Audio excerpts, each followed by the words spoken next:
이대교구, 우리 교회는 이대교구 남자 수장님들밖에 안 계시나?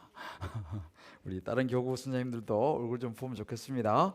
우리 이대교구 지난번에도 아주 주일날 일부 예배 때 특성했었나요? 수요일날 했었나요? 수요일날. 수요일날 아주 너무 감사하고 은혜스럽습니다. 우리가 이 땅에 살면서 하나님 앞에 이렇게 예배 드리면서 찬양할 수 있다는 것은 굉장한 특권입니다. 여러분들 이것이 얼마나 큰 축복인지 나중에 천국 가시면 알게 될 거예요. 그때 목사님 하라 할 때 할 걸. 그래서 할 수 있을 때 주님을 찬양하는 것은 큰 축복인 줄 믿습니다. 우리 오늘 또 기도와 또 간증, 우리 박예순 집사님이 지난번에 저하고 장례 갔다 오시면서 그때 이야기하시고 시작하셨죠. 그죠? 그게 보세요. 이게 시간은 똑같이 흘러가요. 똑같이 흘러가는데 그 시간을 주님과 함께 교제하는 사람과 그냥 흘러가는 사람은 차이가 많이 나요. 그때는 모르는데 제가 오늘 깜짝 놀랐어요. 지난번에 장례 갔다 오는 차에서 서로 대화를 나눴는데 그 사이에 훈련 받으시고 올라가 간증을 들으니까 너무너무 은혜가 된다, 그죠? 정말 그렇습니다.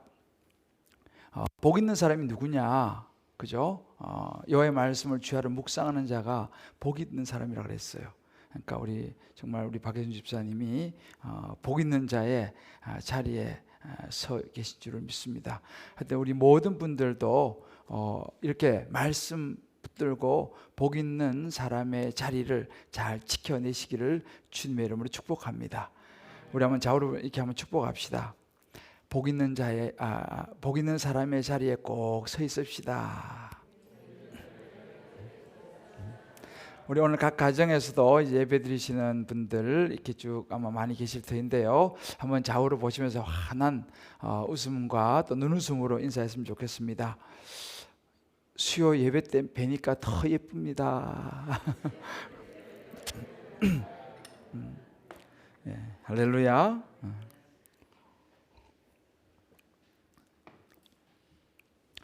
슬픈 노래 하면 여러분 어떤 노래가 떠오르세요? 슬픈 노래.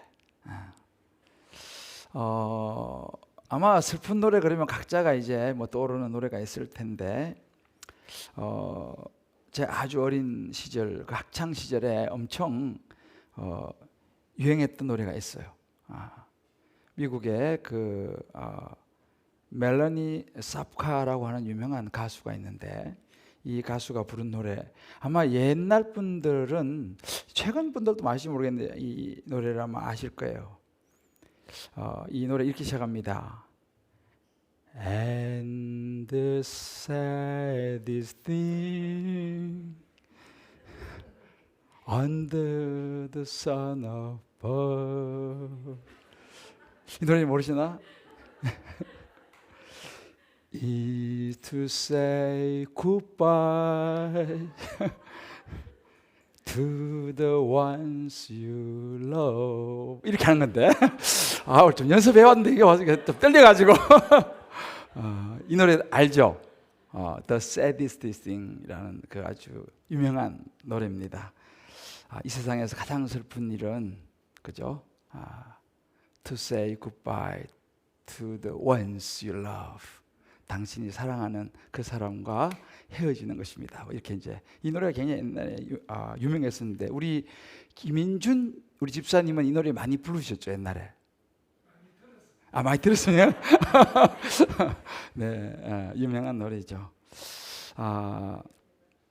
오늘 이 본문에 나오는 슬픈 노래를 부르는 사람들의 이야기가 오늘 이 본문의 이야기예요.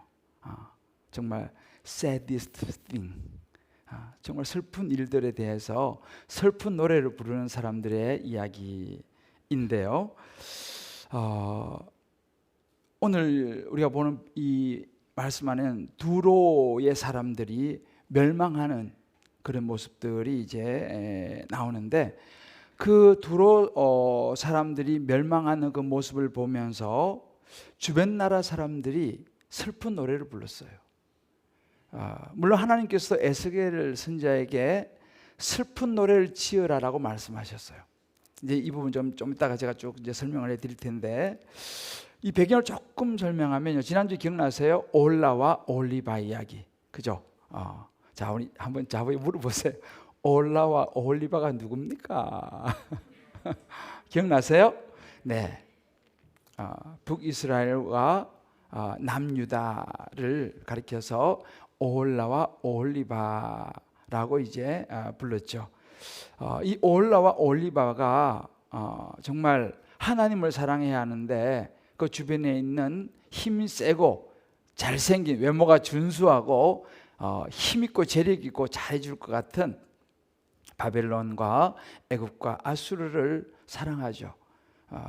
그것이 이제 그들에게 우상이 되어서 결국은 그 죄로 인해서 하나님이 심판을 받게 되고, 북이스라엘 올라와 남유다 올리바가 이제 멸망하는 그런 일들을 제가 지난주에 여러분들에게 말씀을 나누었습니다.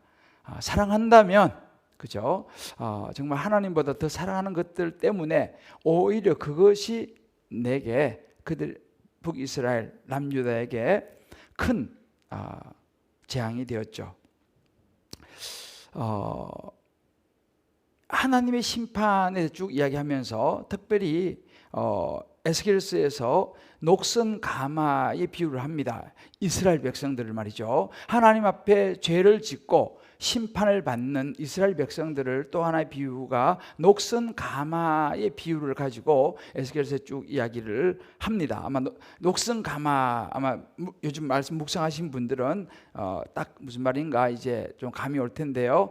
아마 요즘 이렇게 에스겔서 묵상을 바빠서 못 하시는 분들은 녹슨 가마가 무슨 말인가 조금 오해할 수도 있는데, 에스겔서 24장을 한번 읽어보시면 거기 보면 녹슨 가마에 대한 부분이 나오는데, 하나님 앞에 우상의 죄를 짓고 멸망하는 이스라엘 백성들의 모습을 비유로 이야기합니다. 제가 한 권사님께서 이 녹슨 가마에 대한 묵상을 올려주셨는데 제가 조금만 읽어드릴게요. 녹이 소멸되리라. 나는 거룩한 성도라고 하면서도 때론 감각이 무디어져 세상이 보이고 갈망됨을 본다. 합리화된 변명도 많다. 그러나 근심과 절제가 없으면 녹이 됨을 본다. 말씀께 성령님께 순종하면 세상과 나는 간곳 없고 주님만으로 천국이다. 그러나 이 대목이 되게 중요해요. 한시라도 하나님을 떠나면 나는 녹이 썰고 마는 만물 세상이 된다. 모든 사람은 행복을 추구한다. 주와 인격적 관계에서만 하나님의 뜻을 통해 참 행복을 누릴 수 있다고 성경은 말씀해 주셨다. 예수님, 저는 주님의 은혜가 아니면 녹슨 그릇이오니 날마다 주의 보혈로 정결케 하여 주시옵소서. 그리고 우리의 다음 세대 또 세대를 이어 주님 홀로 영광 만세하옵소서. 라는 묵상이었습니다. 참 은혜가 되는 묵상이었습니다. 한시라도 하나님을 떠나면 녹이 썰고 마는 존재다. 이 말이 제 마음에 와닿았어요. 우리가 하루를 살아가고 한 주를 살아가고 한 달을 1년을 살아가는데 정말 잠시라도 하나님의 말씀을 떠나면 어느샌가 내 마음에 녹이 썰어버리는 거죠. 내 마음에 또다시 우상이 들어오는 것이죠. 또다시 죄가 내 마음에 들어오는 것이죠. 그래서 녹이 썰고 많은 존재가 되는 거예요. 이스라엘 백성들도 올라와 올리바의 그 사랑해서는 안 될 우상들을 사랑함으로 멸망했잖아, 그죠? 이 보면서 이것이 바로 나의 인생이 아닌가라는 생각을 해봅니다. 이것이 바로 저와 여러분의 그런 그 인생이 아닌가 이런 생각을 해봐요. 그렇게 우리 인생은 어찌 보면 되었다 함이 없는 그런 존재고 참 약한 존재다라는 생각을 해봅니다. 그래서 야고보서 1장 14, 15절 이런 구절이 있죠. 오직 각 사람이 시험을 받는 것은 자기 욕심에 끌려서 미혹됨이니 욕심이 잉태한 적 죄를 낳고 죄가 장성한 적 사망을 낳는다. 결국은 우리 안에 있는 욕심에 우리가 끌려서 결국은 죄 또 결국은 사망에까지 이른다라고 하는 말씀입니다. 이런 모습들이 에스겔서에 그대로 등장을 해요. 그래서 오늘 이 밤에 슬픈 노래를 부르는 사람들, 어떤 사람들인가, 오늘 말씀을 보면서 또 우리는 그럼 어떻게 살아야 할 것인가, 성령의 음성이 우리 각자에게 들리는 이 밤 각 가정 또 현장 될 수 있게 되기를 주의 이름으로 축복합니다. 이 에스겔서 25장부터는 이제 우상 숭배죠. 이스라엘, 북이스라엘과 남유다가 정말 외형적으로 힘이 세고 잘생기고 돈 많고 나를 지켜줄 것 같은 그런 주변의 나라들을 사랑한 우상 숭배로 이제 하나님이 심판을 받고 황폐해져 가는 무렵에 그리고 포로로 막 잡혀가고 이런 상황들을 보면서 그 주변에 아유 잘됐다라고 조롱하는, 그리고 기뻐하고 그런 북이스라엘과 남유다를 아주 멸시하는 주변 나라들이 있었습니다. 그 나라들이 누구냐 하면 암몬 족속, 모압 족속, 에돔, 블레셋, 이런 주변 나라들이 있었어요.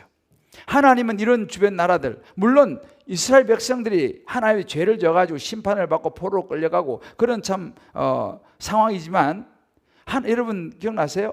하나님의 목적은 심판이 아니라 뭐라 그랬습니까? 회복에 있다 그랬죠. 하나님은 그 과정도 이스라엘 백성을 회복시키기를 원하는데 그런 모습을 보면서 막 조롱하고 멸시하고 그런 모습을 아우 잘됐다 막 이렇게 고소해하는 이런 주변 나라들 하나님 기뻐하지 않았어요. 그래도 내 자식인데 너희들이 그럴 수 있냐? 그래서 하나님께서 이제 그 주변 나라들, 이스라엘 백성들을 향하여 그렇게 무시하고 조롱하고 하는 이런 주변 나라들을 하나님이 심판하시기 시작합니다. 그리고 하나님 되심을 보여주겠다라고 말씀하세요. 그래도 내 백성인데, 그래도 북이스라엘 남유다가 죄를 졌지요. 그래서 멸망하고 심판받지만 다시 회복될 것을 하나님은 준비하고 계시는데 그런 자기 자식을 향해서 막 그렇게 하니까 하나님께서 그들을 이제 심판하시겠다는 거예요. 진짜 그래도 우리 하나님은 우리 편이에요, 그죠? 할렐루야. 자, 한번 이렇게 한번 축복합시다. 아무리 그래도 하나님은 우리 편이십니다. 아무리 그래도 하나님 우리 편이에요. 우리가 뭐 죄 짓고 또 막 그냥 이렇게 때로 벌도 받고 하지만 그래도 하나님 우리 편이라니까요. 이걸 보면서 저 굉장히 위로가 돼요. 자, 이제 주변 나라에서 그런 나라 중에 한 나라가 두로라고 하는 나라입니다. 이 이스라엘과 이 두로는 경쟁 관계에 있었어요. 그래서 항상 이제 이 유다 예루살렘하고 무역이라든지 이런 것들을 경쟁을 했는데 그 예루살렘이 멸망을 하니까 경쟁 상대가 어떻게 돼요? 없어져 버렸습니다. 그러니까 이제는 어떻게 됩니까? 잘 됐어요. 이제 경쟁한 나라가 멸망해 버렸어. 이제 모두 자기 차진 거예요. 너무 기뻐합니다. 이게 두로의 모습이었어요.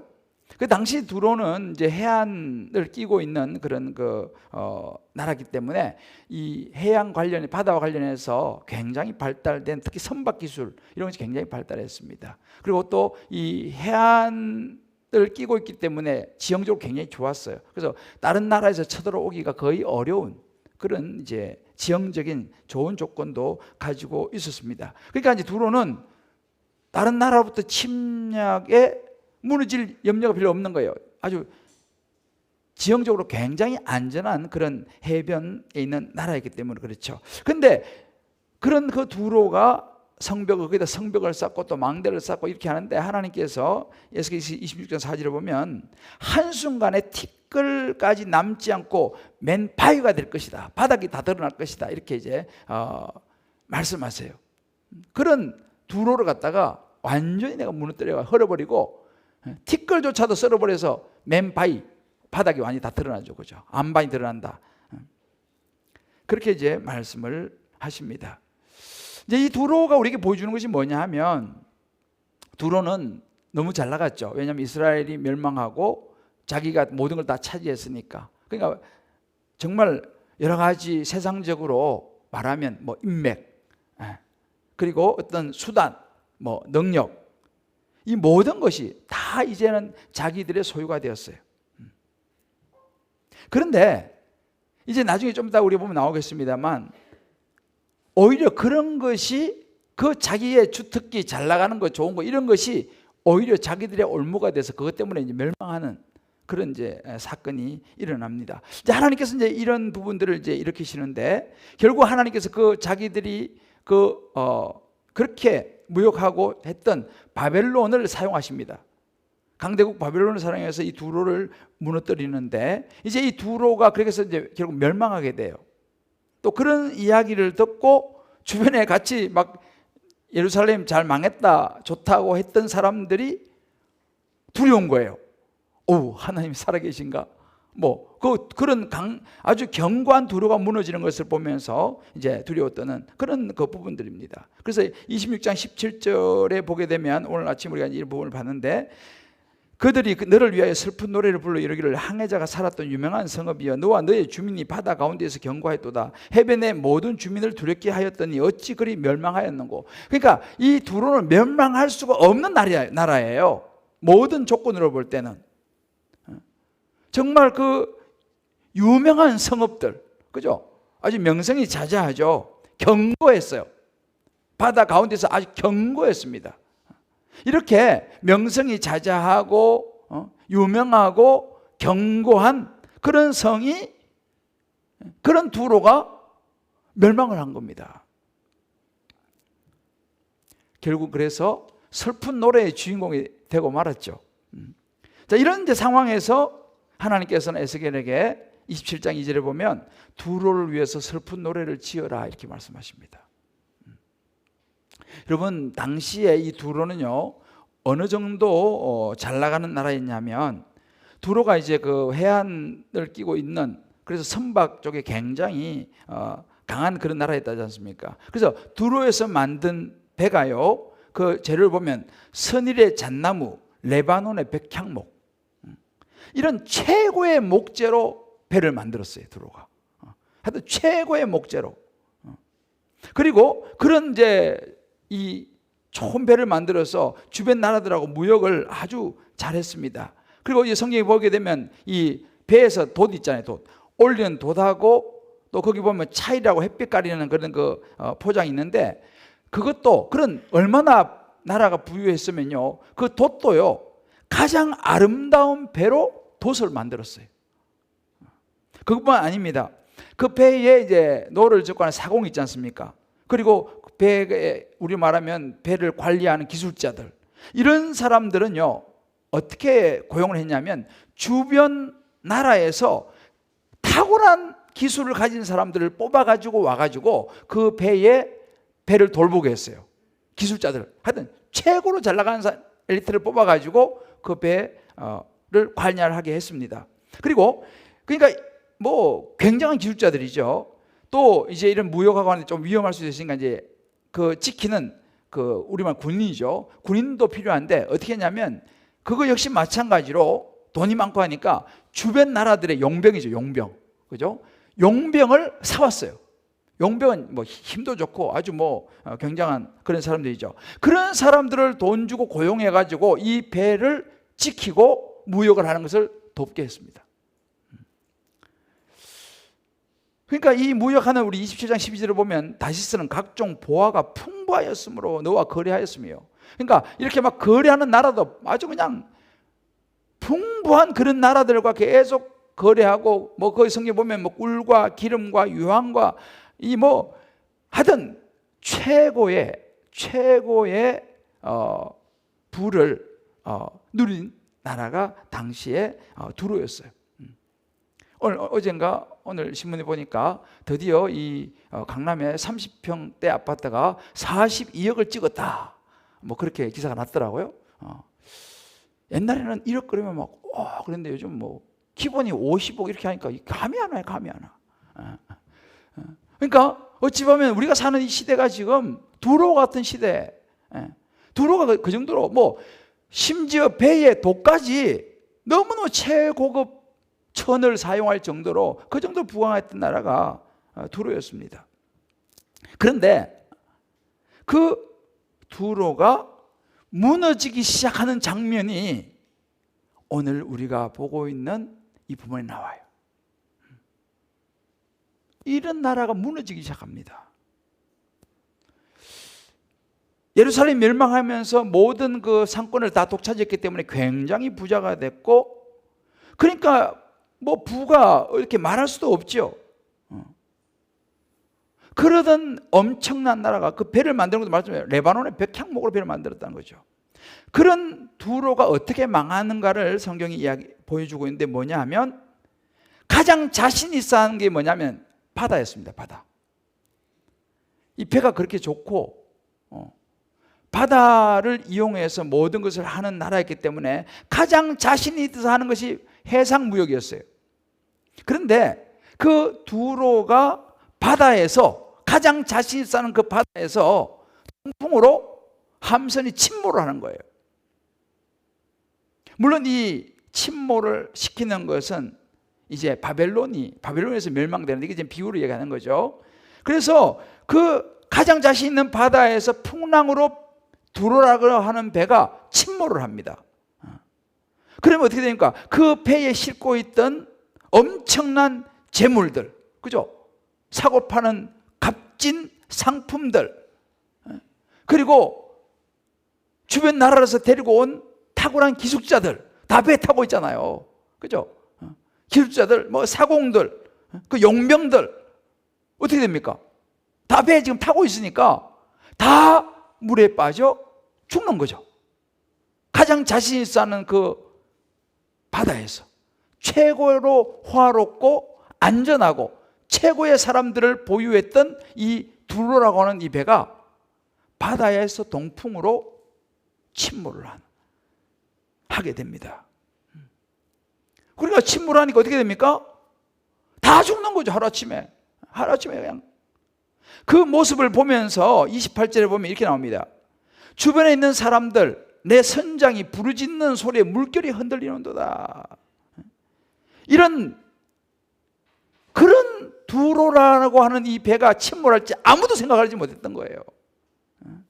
그런 배가 침몰하는 걸 보면서 부르짖는 소리가 물결이 흔들린다는 거예요. 31절에 보게 되면요, 이 주변 사공과 선장들이 그런 두로가 침몰해서 죽는 그런 모습을 보면서 그들이 다 너를 위하여 털을 밀고 굵은 배로 띠를 띠고 마음이 아프게 슬피 통곡하리로다. 목 놓아 통곡하는 거예요. 이 두로의 충격은요, 주변 나라들의 충격이었어요. 왜? 아니, 두로가 무너지다니, 두로가 이렇게 되다니, 이건 엄청난 충격이었어요.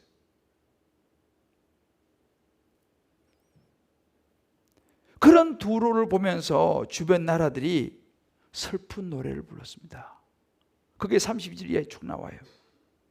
두로와 같이 바다 가운데서 적막한 자가 누구인고, 그죠? 그들이 통곡할 때에 너를 위하여, 이 두로를 위하여 슬픈 노래를 불러 애도하여 말하기를, 두로와 같이 바다 가운데 적막한 자가 누구인고. 두로 같은 이런 나라가 어떻게 바다에서 침몰하느냐. 내 물품을 바다로 실어낼 때에 내가 여러 백성들을 풍족하게 하였으며 내 재물과 무역품이 많음으로 세상 왕들을 풍부하게 하였었도다. 어느 나라가요? 두로가요. 이런 두로가 침몰하는 거예요. 이 두로 그 배가.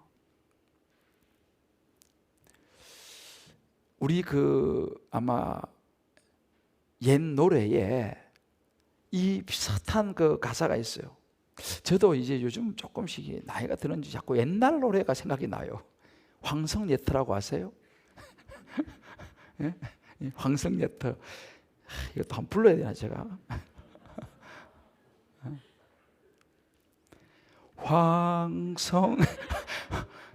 제가 여러분에서 한번 다시 불러드리겠습니다. 이게 우리 젊은 사람들 처음 듣는 노래일지도 몰라요. 근데 이게 굉장히 의미가 있어요. 황성예터의 밤이 되니 월색만 고요해. 그 다음 김보환 장로님. 옛날에 좀 안 불러서 몰라요. 폐허에 서린 회포를 말하여 주노라. 아, 가엾다 이 내 몸은 그 무엇 찾으려고 뭐 이렇게 나가는 거예요. 아무튼 코로나에 지친 분들을 위해서 열심히 준비했습니다. 끝없는 꿈의 거리를 헤매어 왔노라. 성은 허물어져 빈터인데 방초만 푸르러 세상이 허무한 것을 말하여 주노라. 외로운 저 나그네 홀로서 잠 못 이루어 구슬픈 벌레 소리에 말없이 눈물 줘요. 이게 옛날에 그 황성예트라는 노래예요. 이거 김원장님 아시죠? 이게 옛날 1928년도에 나온 노래예요. 우리는 그때 뭐 태어나지도 않았어요. 근데 이 노래가 그 작곡하신 분이 개성에 갔는데 옛날 고려에 그 궁터만 남은 거예요. 그 화려했던 그런 궁궐과 그런 다 사라지고 가보니까 터만 남았어. 그것을 보면서 그 자리에서 이 곡조를 엎조리면서 지은 노래 이 노래라고 해요. 황성예태의 밤이 되니 월색만 고요해 폐허에 서린 회포를 말하여 주노라. 가엾다 이내 몸은 그 무엇을 찾으려고. 이게 지금 두로 사람들이 황성예태를 몰라서 그렇죠.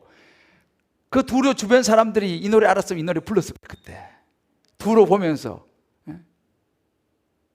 박 집사님 그렇지 않겠어요? 이 노래 잘 모르시죠? 들어봤어요. 아마 그 당시 두로 주변의 나라 사람들이 황성예태를 몰라서 그렇지 알았으면 이 노래 분듯이 불렀을 거예요. 보세요. 그 두로가 무너지는 걸 보면서 너무 안타까운 거예요. 야, 인생이 저렇구나. 두로가 무너지다니. 그러면서 한편으로는요, 두려웠을 겁니다. 한편으로 인간의 한계를 느꼈을 거예요. 이렇게 두로는요, 하나님 앞에서 아무것도 아닌 존재로 하루아침에 쓰러져 버렸어요. 굉장한 것 같았죠, 그죠? 여러분, 최고를 자랑하는 사람도 있잖아요. 이렇게 한순간에 무너진다는 것을 두로는 우리에게 보여줍니다. 그래서 시편 1편 4절에 이렇게 말해요. 악인은 그렇지 않으며 바람에 나는 겨와 같다 그랬어요. 악인은요, 바람에 나는 겨와 같다 그랬어요. 제가 두로를 묵상하면서 제가 지지난주부터 이 두로를 쭉 묵상해 왔어요. 사실은 두로를 묵상하면서 생각나는 사람이 한 사람 있었는데 누구냐면 여러분이 잘 아시는 스티브 잡스예요. 이 스티브 잡스가요, 재산이 얼마인지 아세요? 23조 남겼습니다. 23조. 별로 감이 안 오시죠? 저도 잘 안 와요. 집에 가서 한번 생각해보세요. 23조 얼마인가 이렇게 한번 해보시면 알아요. 재산 23조 남겼습니다. 스티브 잡스가. 그런데 스티브 잡스가 이런 이야기를 남겼어요. 평생 배굶지 않을 정도의 부만이 있으면 더 이상 돈 버는 일과 상관없는 다른 일에 관심을 가져야 한다. 쉬지 않고 돈의 밑줄을 지우지 못하고 인생을 마감한다면 결과적으로 인간성의 장애자로서 마감하게 된다. 그러면서 이런 얘기를 했습니다. 바로 나처럼 거대한 부를 이룬 것도 결국은 환상에 지나지 않으니 누구나 알고 있듯이 평생에 내가 벌어들인 재산은 가져갈 도리가 없다. 그렇게 얘기했어요. 평생 23조라고 하는 돈, 어마어마한 돈이죠. 23조 뭐 얼마만큼인지 모르겠어요.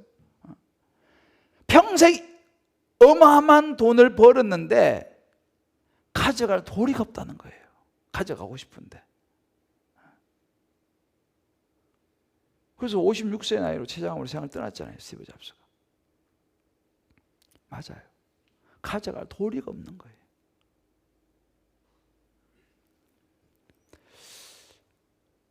우리가 인생을 살아가면서 이 두로를 잘 묵상할 필요가 있어요.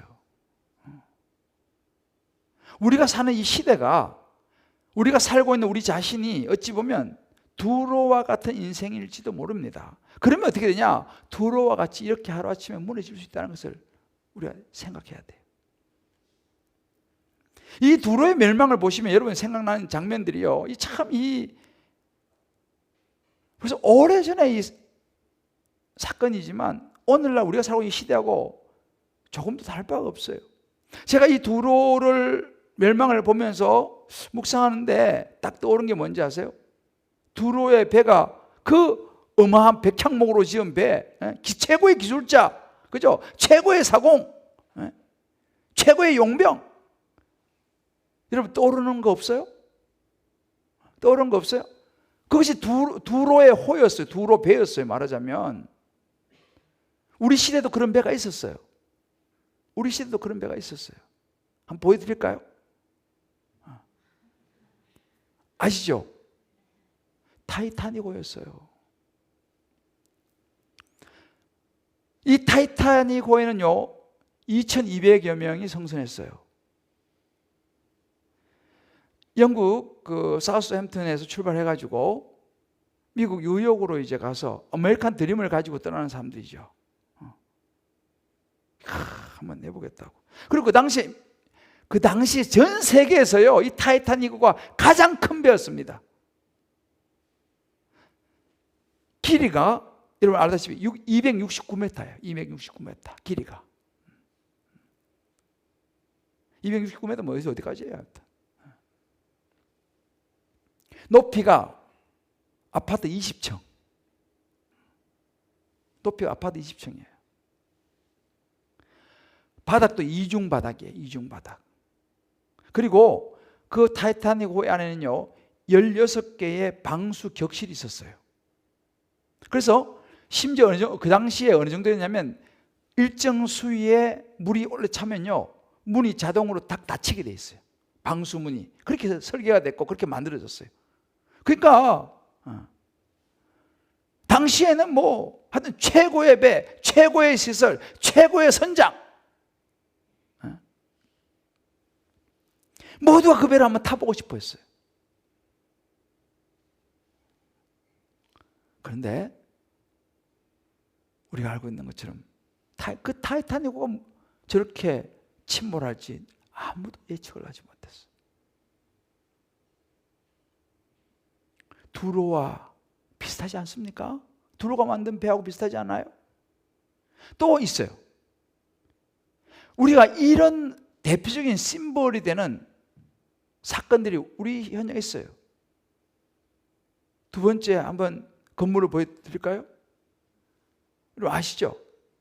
쌍둥이 빌딩 무역센터입니다. 저 무역센터에 근무하는 사람들은요 최고의 미국의 엘리트들이에요. 아무나 저기 근무를 못해요. 제가 우리 이희돈 장로님 간증을 들어보니까 저기 근무하는 사람은 아무나 근무하는 사람이 아니에요.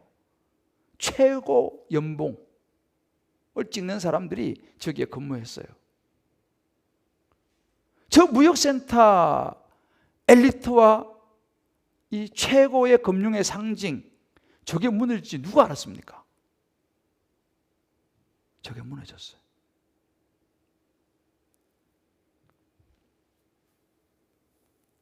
두로가 무너질지를 아무도 몰랐어요. 우리 역사에서 또 이런 것을 발견할 수 있어요. 다음 장면을 한번 볼까요? 이렇게 해가지고는 어딘지 잘 모르겠죠.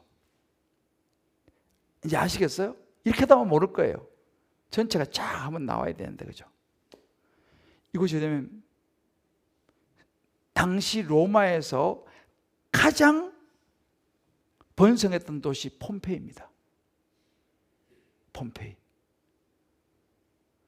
당시 이 유럽, 이 로마에서 최고의 항구 도시. 그러다 보니까 최고의 부와 향락이 모였던 곳이 폼페이였어요. 이 폼페이가 이제 나오는 거죠. 베수비우스 화산 폭발로 하루아침에 재로 덮이고 말았습니다. 보세요. 그런 아름다운 최고의 아름다운 휴양 도시가 하루아침에 저렇게 되려고 누가 상상했겠어요?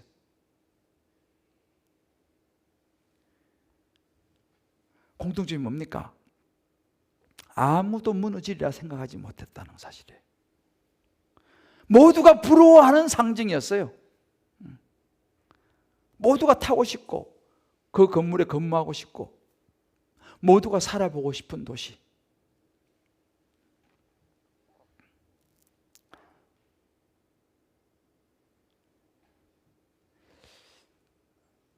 두로의 모습입니다. 우리가 알아야 됩니다. 우리 인간은 굉장한 것 같지만 아주 약한 존재예요. 자연 앞에서는 아무 손을 쓸 수 없는 존재입니다. 결국 인간의 욕심, 인간의 탐욕, 인간의 죄는요, 결국 사망이라고 하는 결론을 가져옵니다. 자, 오늘 이 두로는 우리에게 중요한 교훈을 주고 있어요. 자, 그렇다면 이 두로가 주는 교훈이 무엇이겠습니까? 간단하게 좀 여러분들과 좀 나누고 제가 말씀 마무리하려고 해요. 이 두로가 주는 교훈의 첫 번째는 뭐냐면 슬픈 노래를 부르는 사람의 자리에 서지 말아야 된다는 거예요. 슬픈 노래를 부르는 사람들이 어떤 사람들입니까? 하나님이 없는 인생이에요. 하나님을 모르는 인생이에요. 예수가 없는 인생이에요. 물론 세상에 것을 다 가질 수 있어요. 돈도 가질 수 있고 명예도 가질 수 있고 뭐 권력도 뭐 학벌도 세상에 많은 것을 가질 수는 있습니다. 두로처럼. 그죠? 다 가질 수 있어요. 그러나 중요한 것은 뭐냐? 하나님이 없는 인생, 예수를 모르는 인생은요, 영원할 것 같지만 영원하지 않다는 사실을 알아야 돼요. 영원할 것 같지곤 착시현상이에요. 그렇지 않아요. 한순간입니다. 생각보다는 수명이 짧아요. 한순간에 흔적도 없이 없어져 버린다니까요.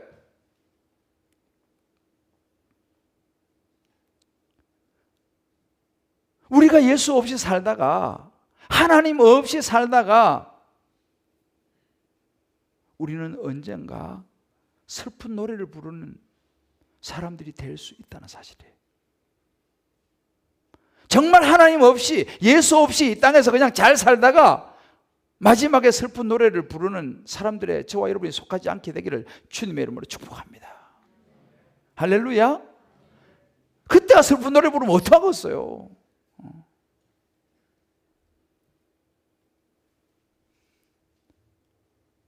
그래서 우리는 이 땅에 사는 동안 정말 하나님께서 내게 허락하신 것들,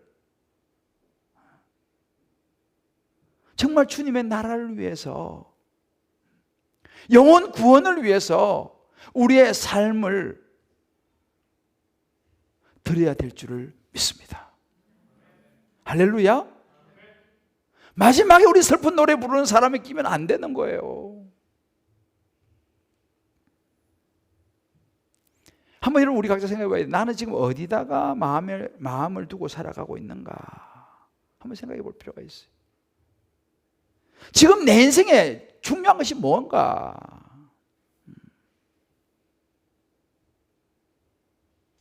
요즘은 그 파이어족이라고 이제 요즘 또 서서 이제 한국에 또 이게 유행하던 파이어족. 그래서 최근에 그 신문을 보니까 한 또 젊은 분이 이제 4억을 딱 벌어가지고 이제 직장 다 그만두고 이제 지금부터 나는 은퇴하고 이 4억 가지고 잘 이렇게 하면서 살겠다. 뭐 이렇게 이제 선언한 그 또 기사 내가 봤습니다. 요즘은 이제 어느 정도 딱 벌고 또 이제 일 그만하고 파이어. 그렇게 살아가겠다. 뭐 그런 얘기도 많아요. 보니까 되게 멋있어 보이더라고요. 또 제가 우연히 그 유튜브를 이렇게 보다가 여러분 한번 보시는지 모르겠지만 풍우나 TV라고 있더라고요. 풍우나 TV. 요즘마다 TV도 뭐 수천 개라 가지고 그러더니 풍우나 TV가 뭐지? 그래서 유튜브에서 보니까 어떤 남자분이에요. 어떤 남자분이신데 그 기타 하나 딱 가지고 나와가지고 술 한잔 먹고 노래 한 소리를 하고 기타 치면서 그냥 그야말로 풍우나처럼 살아가더라고. 부인 앞에 앉혀놓고 한 잔씩 따라주면서 서로 먹으면서 또 부인 그대에게 바친 노래요. 그래서 기타 또 탁 치니까 부인이 막 감격해서 눈물을 흘리고 조회수가요. 근데 그 풍우나 TV의 구독자가 11만인가? 이야, 그냥 한 잔 마시고 기타 치고, 한 잔 마시고 기타 치고, 그런 거더라고요. 야, 그러면서 인생 뭐 있냐? 이렇게 사는 거지. 그러면서 그냥 많은 사람들이 구독자가 엄청 많더라고요. 놀랐어요. 우리 교회도 옛날보다 많이 좋아져서, 우리 옛날에는 100명 이랬는데 요즘 3,000명 넘었습니다. 우리도 진짜. 할렐루야. 그런데 거기 비하니까 이거 정말 나도 기타 치면서 어떻게 해야 되나. 여러분, 그거 얼마 가겠습니까? 제가 뭐 어떤 특정 대상을 디스 이런 차원은 아니에요. 우리 영적으로 보면 말씀을 드리는 거예요. 우리 인생이 두로와 같은 인생을 살면요, 진짜 마지막에 슬픈 노래를 부를 수밖에 없습니다. 예수 없이, 하나님 없이 살아가다 보면요, 마지막에는요 남는 게 없어요. 남는 게 없어요. 마지막에.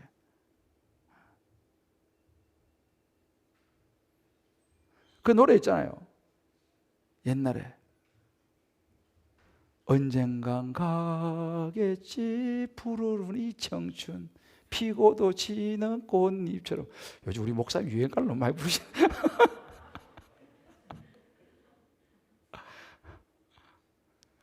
그 가사가 참 맞아요. 언젠가 가겠지 푸르른 이 청춘, 지고 또 피는 꽃잎처럼. 맞아요. 그게 인생이라니까요. 하나님이 없는 인생은요, 아무리 기타 치고 즐겁게 살아도 있잖아요. 하나님 없이, 예수 없이 살아가다 보면 아무리 그냥 즐겁게 살고 아무리 살아도 마지막에는 슬픈 노래를 부를 수밖에 없어요. 그게 인생입니다. 그게 두로의 인생이었어요. 이것을 우리에게 보여주는 것입니다. 꼭 기억해야 돼요. 자, 우리 옆에 분의 서로 한번 이렇게 한번 경영을 축복합시다. 두로의 인생은 영원하지 않습니다. 할렐루야. 여러분, 두로의 인생은 영원하지 않아요. 잠깐은 좀 이렇게 좀 될지 모르지만 두로의 인생은 영원하지 않아요. 그 첫 번째 교훈입니다. 슬픈 노래를 부르는 사람의 자리에 우리는 앉지 말아야 돼요. 서지 말아야 돼요. 두 번째는 뭐냐면요, 반대로 우리는 영원한 것에 소망을 두고 살아야 됩니다. 할렐루야. 영원한 것에 소망을 두고 살아야 돼.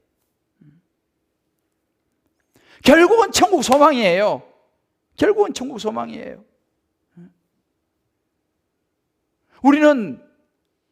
우리 지난주에 말씀 봤잖아요. 지혜와 계시의 영을 주셔서 하나님을 알고 우리의 마음의 눈을 떠서 부르심의 소망과 하나님의 풍성함을 알게 해달라고.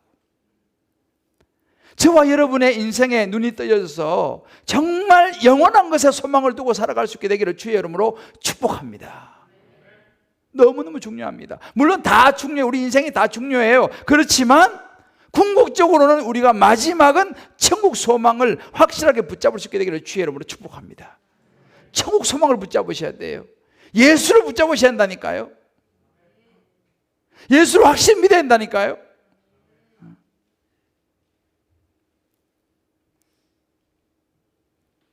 제가 최근에도 말씀드렸잖아요. 우리 조용기 목사님 정말 예수 믿고 예수 전하다가 천국 가는 모습이 멋있지 않습니까? 마지막 예수 제대로 믿는 사람들은요, 슬픈 노래를 부르는 사람이 아니고 마지막에 기쁜 노래를 부르는 사람이 될 줄을 믿습니다. 하나님을 찬양하는 노래를 부르는 사람이 될 줄을 믿습니다. 오늘 찬양이다. 저 높은 곳을 향하여, 오늘 다 기가 막히게 아주 그냥 찬양을 너무너무 선택을 잘했어요.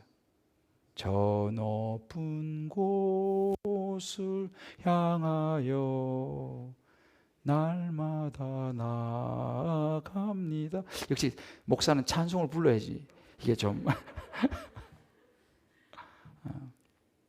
맞습니다. 한 집사님의 묵상을 제가 정말 이해 은혜스러워 읽어드리고 마무리할게요.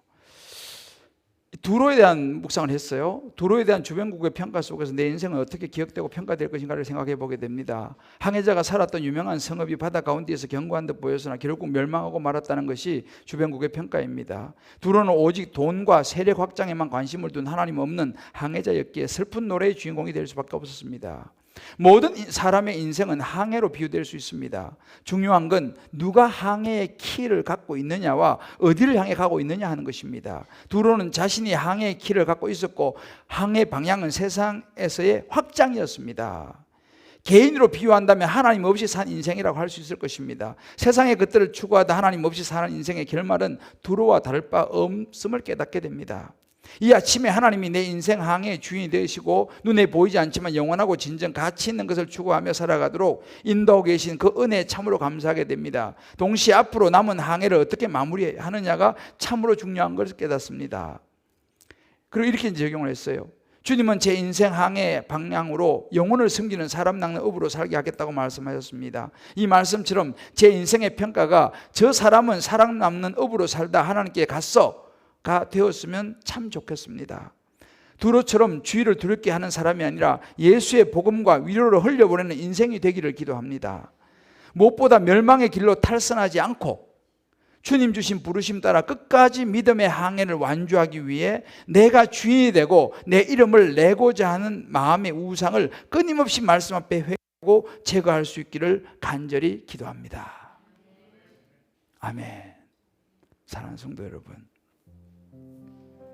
우리 잊지 말아야 될 것이 이것입니다. 이 세상의 삶은 어찌 보면 두로를 따라 살아가라고 이야기를 해요.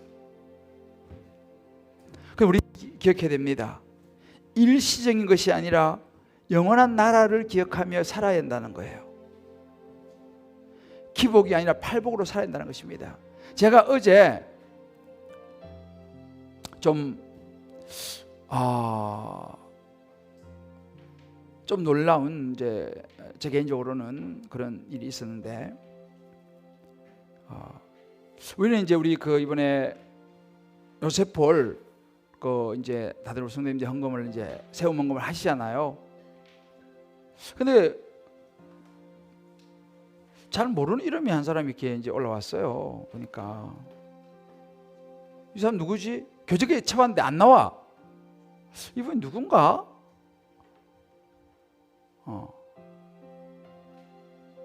근데 제가 물어봤어요, 우리 집사람한테. 이 사람 이름 혹시 아냐고. 근데 내가 딱 생각나는 사람이 있었어요. 보니까 그 이름 한 사람이 있거든요. 근데 그분은 외국에 있는 선교사님이에요. 우리 교회에서 후원하는. 이분이 외국의 선교사님도 힘드시는데 세움 헌금을 했을 리가 없을 것 같고 고민하다가 제가 카톡을 보내봤어요. 선교사님 혹시 우리 세움 헌금 혹시 하셨습니까? 하고 내가 문자를 보냈어요. 카톡을 보냈어요. 근데 좀 이따 답이 왔어요. 맞았어요. 그 선교사님이 자기 이름을 밝히지 말아 달래. 그러면서 이렇게 얘기하더라고요. 자기가 이제 우리 교회 예배를 늘 보시는 모양이에요. 보고 우리 교회 여러 가지 이런 것들을 이제 보고 기도하고 하는 분이니까 보면서 자기는 체험을 했다는 거예요. 뭘 체험했냐 간략하게 이야기하지만 하나님의 전을 세우는 이런 건축 헌금에 대한 자기는 체험이 있기 때문에 그 마음을 하나님 막 주셔가지고 어렵잖아요, 선교사님이요. 근데 100만 원을 헌금했어. 그 내가 굉장히 놀랐어요. 그 자기 이름 절대 밝히지 말아달래. 밝히지는 않겠지만 역시 선교사님은 뭔가 아시는구나. 자기 체험이 있대요. 체험이.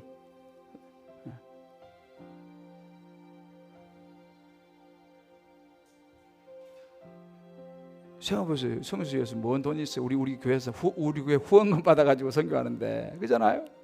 우리 교회에서 보내는 후원금, 물론 우리 교회에서만 받아가지고 하는 건 아니지만 하여튼 우리 교회도 후원하는 적인데, 영원한 것에 소망을 두고 살아가시는구나, 그 생각을 제가 했어요. 아, 이분 역시 영원한 것에 소망을 두고 살아가시는구나. 슬픈 노래를 부르는 인생이 아니라 하나님 나라를 바라보면서 역시 아는 사람은 아는구나. 그러니까 제가요 막 기도가 막 나오는 거예요. 하나님, 그 선교사님 주님 축복해 주셔야 됩니다. 하나님께서 그 선교실을, 거기도 기도 제목이 있어요. 내가 알아요. 하나님, 이제 주님이 일하셔야겠네요. 그 기도가 내게 막 나오는 거예요. 하나님이 나는 가만히 있지 않으리라고 확신합니다.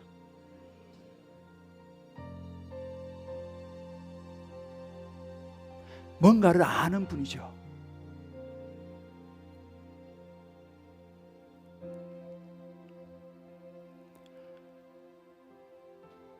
저와 여러분, 이 땅에 두로와 같은 인생이 아니라, 그래서 마지막에 슬픈 노래를 부르는 인생이 아니라 영원한 것에 소망을 두고